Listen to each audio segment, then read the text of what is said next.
Hello and welcome to episode 43 of Buxton Barrow Man. Today I wanted to know a little bit more about the gorgeous set of cottages on Macclesfield Road. As it states atop the middle cottage, the set of buildings are known as Milnthorp Homes and were constructed in 1904. And it didn't take me too much searching to find out why these cottages were built. Milnthorp Homes were designed by W.r.Bryden, a gentleman who designed a lot in Buxton, including the old clubhouse and Pavilion Arts Centre. The homes were designed for Sir James Sawyer, who himself is a rather interesting character, so it's worth learning a little bit more about him. Sawyer was born on the 11th of August 1844 in Carlisle. His childhood was not smooth sailing, but around the age of 17 his aunt married a rather successful businessman. 8 years later he passed, leaving an estate worth £30,000. That's 3 million today, and his aunt decided to help her family and arrange for the family to move down to Birmingham.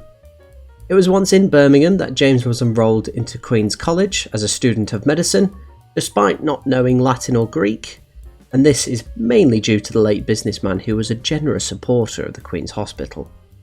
But at Queen's College, Sawyer thrived, and in December of 1861 he became a resident physician at the Queen's Hospital. As he continued his career, he became a cancer researcher and soon rose to fame via educating the public in matters of health. Along this, he became quite a philanthropist. I regret putting that in the script, but basically he did a lot of charitable work. Now back to Milnthorp. Why did a famous man from Birmingham want to build these cottages all the way over in Buxton? Well, Buxton back then was quite famous itself for spas and hydropathic treatments. Really, it was just a great place, mainly for the rich, to heal and be healthy. And these cottages were built for charity. Known as almshouses and a variety of other names, almshouses have been around since the Middle Ages and primarily are built by the wealthy or a church and allowed either past employees or a widow of such and the elderly a place to live. The residents don't have to pay rent, or if they do, it is very little, and the buildings are maintained by a charitable trust. Sometimes it's also trustees of a bequest. That's from a will, if you didn't know what that meant, just like myself. Now, some almshouses had certain rules and needs. A lot of them, particularly the older almshouses, require you to be the same faith as the owner, or even the church system that built them. Others, it could be certain traditional rules.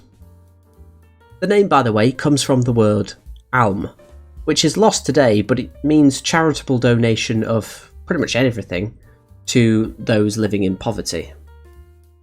And a lot of almshouses exist. Not too far away in Bakewell, a rather famous example exists close to All Saints Church. They're not only in the UK, but you can find examples all over the world, from the US to Norway, and the Dutch have some very good examples.